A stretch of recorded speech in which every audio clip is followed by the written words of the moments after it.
सबको जय यीशु की। प्रभु यीशु क्रिस्त में प्यारे भाइयों बहनों, नवजीवन का संदेश इस शीर्षक के अंतर्गत प्रतिदिन का ईश्वर का जीवंत वचनों को सुनते हुए उस पर मनन चिंतन करने के लिए और उन वचनों के सहारे प्रभु से प्रार्थना करने के लिए, आध्यात्मिक जीवन में आगे बढ़ने के लिए, विश्वास में मजबूत होने के लिए मैं आप सभी लोगों का हार्दिक स्वागत करता हूं।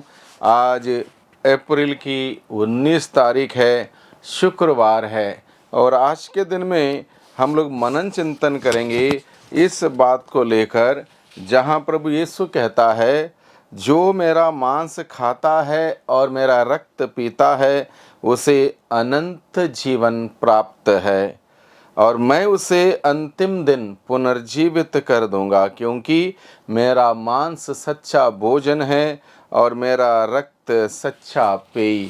प्रभु यीशु के इस वचन पर हम लोग आज के दिन में मनन चिंतन करेंगे। प्रभु का मांस खाने के बारे में, रक्त पीने के बारे में, जो कि आध्यात्मिक भोजन है। तो प्रभु ने ऐसा क्यों कहा और ऐसा क्यों किया, इन बातों को हम लोग आज के दिन में समझने की चेष्टा करेंगे।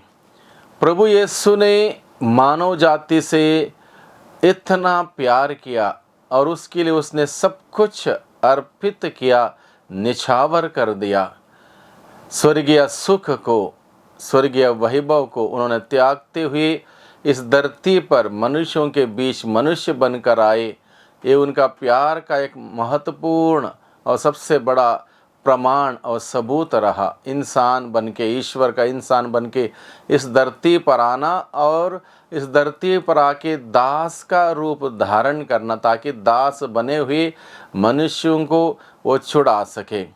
दूसरी बात, प्रभु ने सभी मानव जाति को पाप की दासता से छुड़ाने के लिए क्रूस के साथ जुड़ी हुई सारी बातों को स्वीकार किया। उस दुख, कष्ट, परेशानी को अपनाया, कोड़ों की मार खाए, उपवास सहे, निंदाएं सही, क्रूस पर मरते हुए और मरने के बाद फिर तीसरे दिन जी उठते हुए सारे पाप के बंधन खोल दिए, स्वर्ग का द्वार खोल दिया, हम सबों के लिए नया जीवन का द्वार खोल दिया और फिर एक बार पिता के साथ हमें अब्बा पिता कहने लायक हमें बनाया।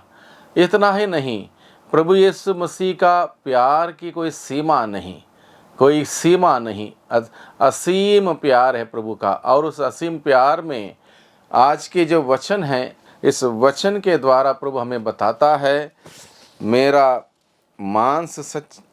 मांस जो खाता है और रक्त जो पीता है उसे अनंत जीवन प्राप्त है और मैं उसे पुनर्जीवित कर दूंगा, क्योंकि मेरा मांस सच्चा भोजन है, मेरा रक्त सच्चा पेय है। अपने मांस, अपने शरीर को लेकर प्रभु बड़ी एक महत्वपूर्ण और रहस्यमय बातें आज के दिन में हम सबों के सम्मुख रखता है कि प्रभु का प्यार किस हद तक है। इस बात को समझने के लिए, वैसे हम सभी जानते हैं, इंसान से प्यार करता है और उस प्यार को इजहार करने के लिए, प्रकट करने के लिए, व्यक्त करने के लिए इंसान क्या कुछ नहीं करता है। कई प्रकार के त्याग, तपस्या, बलिदान वो अर्पित करता है, जिससे कि वो अपना प्यार अगले के प्रति, दूसरे के प्रति व्यक्त कर सके।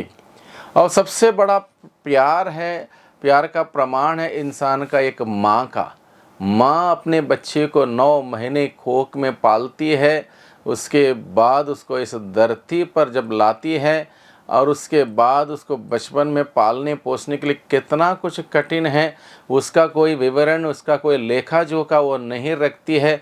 हर प्रकार के त्याग, तपस्या, बलिदान करते हुए उस बच्चे का पालन पोषण करती है और अपने बच्चे को अपना दूध पिलाते उसको पालती पोसती है। लेकिन कहीं पर भी हम ये नहीं सुनते हैं किसी इंसान ने दूसरे इंसान के लिए अपना सब कुछ दिया हो। जैसे प्रभु यीशु मसीह कहता है, प्रभु ने अपना शरीर यानी कि अपना मांस हमें आध्यात्मिक भोजन के रूप में खाने के लिए दिया, अपना लहू आध्यात्मिक पेय के रूप में पीने के लिए दिया। यानी कि पूर्ण रूप से प्रभु ने अपने आप को खाली किया और हम सबों के लिए अर्पित किया और कहा, यह लो, यह मेरा शरीर है। अंतिम ब्यालू के समय में प्रभु ने उस रोटी को लेकर अपने शिष्यों से कहा, इसे लो और खाओ, यह मेरा शरीर है। और उसी प्रकार से दाख का रस लेकर प्रभु ने कहा अपने शिष्यों से, यह लो, इसे पियो, क्योंकि यह मेरा रक्त है। और दूसरे दिन उन्होंने हकीकत में अपना शरीर उस सूली पर अर्पित किया, अपना लहू बहाया और इस प्रकार से हम सबों के लिए आध्यात्मिक भोजन दिया। और प्रभु क्या चाहते हैं? प्रभु चाहते हैं कि प्रभु हम में समा जाएं। उस आध्यात्मिक भोजन के रूप में प्रभु आध्यात्मिक भोजन के द्वारा हम में समा जाएं और हम प्रभु में जिएं, प्रभु हम में जिए। एक ऐसा रिश्ता, ऐसा संबंध प्रभु ने स्थापित किया है उस महान बलिदान के द्वारा। इसलिए हमें इस बात को समझने की ज़रूरत है। प्रभु शास्त्रीय फरीसी अन्य लोग समझ नहीं पाए। वो ये सोचते रहे, यह यहूदी आपस में यह कहते हुए वाद विवाद करते रहे, यह हमें खाने के लिए अपना मांस कैसे दे सकता है। इसलिए ईसा ने उनसे कहा, मैं तुम लोगों से यह कहता हूँ, यदि तुम मानव पुत्र का मांस नहीं खाओगे और उसका रक्त नहीं पियोगे तो तुम्हें जीवन प्राप्त नहीं होगा। यानी कि जीवन देने के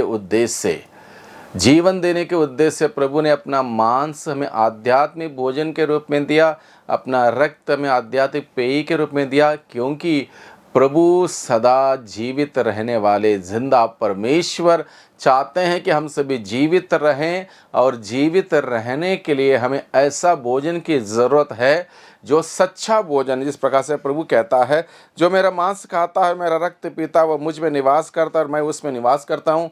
जिस तरह जीवंत पिता ने मुझे भेजा है और मुझे पिता से जीवन मिलता है, उसी तरह जो मुझे खाता है उसको मुझसे जीवन मिलेगा, मुझसे जीवन मिलेगा। यानी कि प्रभु चाहता है कि हम प्रभु में जिएं। प्रभु में जीने के लिए हमें प्रभु ने अपना मांस हमें आध्यात्मिक भोजन के रूप में खाने के लिए दिया, अपना लहू आध्यात्मिक पेय के रूप में हमें पीने के लिए दिया, जिससे जो इसको ग्रहण करेगा, प्रभु के उस मांस को और लहू को आध्यात्मिक भोजन के रूप में ग्रहण करेगा, उसको यीशु का जीवन मिले, यीशु उसके अंदर प्रवेश करे और यीशु उसके अंदर जिए और वो इंसान यीशु में जिए। ये है रहस्य। और इस बात के लिए अपना प्यार का सबसे बड़ा प्रमाण के रूप में प्रभु ने अपना शरीर हमें आध्यात्मिक भोजन के रूप में खाने के लिए, अपना लहू आध्यात्मिक पेय के रूप में पीने के लिए हमें दिया है। अब सवाल यह है, क्या इसको हर कोई जो ग्रहण करेगा उसको यीशु का जीवन मिलेगा? क्या उसको यीशु के आध्यात्मिक जीवन से उसको लाभ होगा? इस बात को जानना समझना बहुत ही ज़रूरी है, क्योंकि सामान्य रूप से भी हम अपने शारीरिक भोजन जब हम ग्रहण करते हैं, हम उस भोजन को अच्छे से अच्छा भोजन ग्रहण करते हैं, शुद्ध भोजन ग्रहण करते हैं और किसी प्रकार से पुराना भोजन ग्रहण नहीं करते। मान लो भोजन शारीरिक भोजन के लिए 5 दिन पुराना भोजन हम ग्रहण करने लग जाएंगे या 10 दिन पुराना भोजन ग्रहण करने लग जाएंगे, वो फूड पॉइजनिंग हो सकता, वो हमें नुकसान दे सकता, हमारे शरीर को बल नहीं देगा, बल्कि शरीर को कमज़ोर करेगा, शरीर को तकलीफ़ देगा, शरीर बीमार कर देगा। अन्य अलग अलग प्रकार के नतीजों का सामना हमें करना पड़ सकता है अगर शारीरिक भोजन गलत भोजन ग्रहण करने से, गलत तरीके से भोजन ग्रहण करने से हमें तकलीफ़ उठानी पड़ सकती है, कष्ट झेलने पड़ सकते हैं। उसी प्रकार से आध्यात्मिक भोजन में भी यही शर्तें हैं, आध्यात्मिक भोजन में भी यही शर्तें हैं और उसमें से 2-3 शर्तें मैं आपके सम्मुख रखना चाहता हूँ।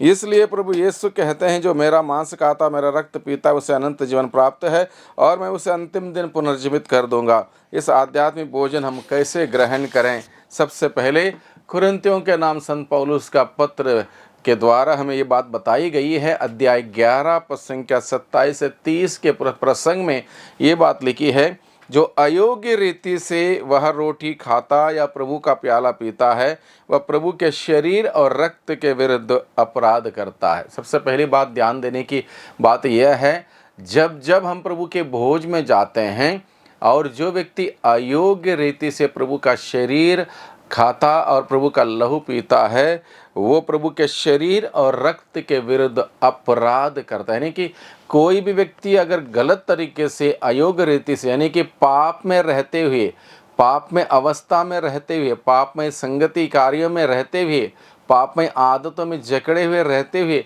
अगर वो प्रभु का शरीर और लहू को ग्रहण करता है, वो प्रभु के शरीर और लहू के विरुद्ध अपराध करता है, पाप करता है, गलती करता है, यानी कि उसको नहीं ग्रहण करना चाहिए। दूसरा, अपने अंतःकरण की परीक्षा करने के बाद ही मनुष्य वह रोटी खाए और वह प्याला पिए, यानी कि अंतःकरण की जांच करने की जरूरत। हमारे अंदर एक आत्मा है, ईश्वर की आत्मा, अंतःकरण जिसको हम कहते हैं, वो अंतःकरण में बताता है कि हम सही हैं या गलत हैं, हम सही कर रहे हैं या गलत कर रहे हैं, क्या करना चाहिए क्या नहीं करना चाहिए। आंतरिक आवाज़ वो हमें हमेशा गाइड करते रहती है, बताते रहती है। इसलिए अंतःकरण की जांच करने के बाद ही मनुष्य वह रोटी खाए पिए, यानी कि अंतःकरण बताएगा तुम इस प्रभु के शरीर को, इस लहू को ग्रहण नहीं कर सकते, क्योंकि तुम्हारे अंदर पाप है, तुम्हारे अंदर वासनाएं हैं, तुम्हारे अंदर बुराई है, तुम्हारे अंदर कपट है, तुम्हारे अंदर खोट है, तुम्हारे अंदर बदले की भावना है, तो तुम्हारे अंदर ईर्ष्या भरी पड़ी है,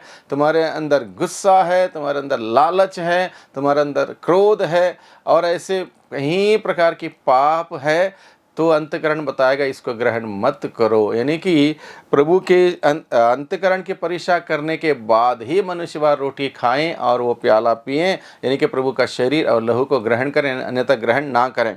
तीसरा शर्त है, जो प्रभु का शरीर पहचाने बिना खाता और पीता है, वह अपने ही दंडाज्ञ खाता और पीता है। जो पहचाने बिना, विश्वास किए बगैर यूं ही वो भी गया, ये भी गया, वो भी गया, मैं भी गया, और जाके ग्रहण किया, क्या ग्रहण किया क्या नहीं ग्रहण किया, क्या तैयारी होनी चाहिए थी, कैसे ग्रहण करना चाहिए, क्यों ग्रहण करना चाहिए, ये सब कुछ भी अता पता नहीं और ग्रहण किया, तो वह व्यक्ति क्या करता है, वो अपनी ही दंडाज्ञ का दंड पाएगा, सजा पाएगा। ऐसे इस प्रकार से ग्रहण करने से वो सजा पाएगा। बहुत सारे लोग इस प्रकार के सजा पाते हैं, लेकिन उनको पता ही नहीं कि इस वजह से सजा आई, इस प्रकार से, इस वजह से दुख आया है अपने घर में, इस वजह से क्लेश है, परेशानी है, उनको पता ही नहीं, क्योंकि लोग गलत तरीके से उसको ग्रहण करते हैं, नहीं कि उसका नतीजा बुरा होगा। और चौथा नतीजा प्रभु बताता है, यही कारण है कि आप में से बहुत से लोग रोगी और दुर्बल हैं।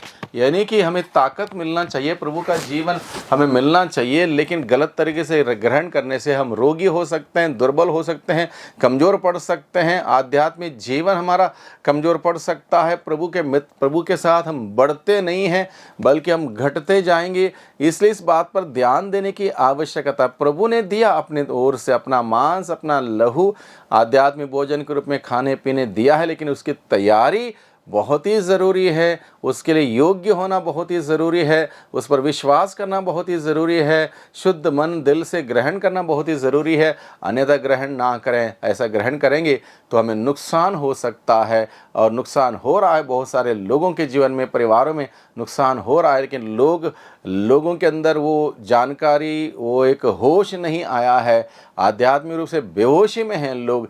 इसलिए आज के दिन में प्रभु हमें समझाता, प्रभु ने इतना बड़ा तोहफा हम सबों के लिए दिया है, उसके लिए पर्याप्त मात्रा से तैयारी करें, उस बात को जानें, समझें, विश्वास के साथ ग्रहण करें, और प्रभु हमारे जीवन में आएगा, प्रभु हम में जीवन जिएगा और हम प्रभु में जिएंगे। वो है क्रिस्तीय जीवन।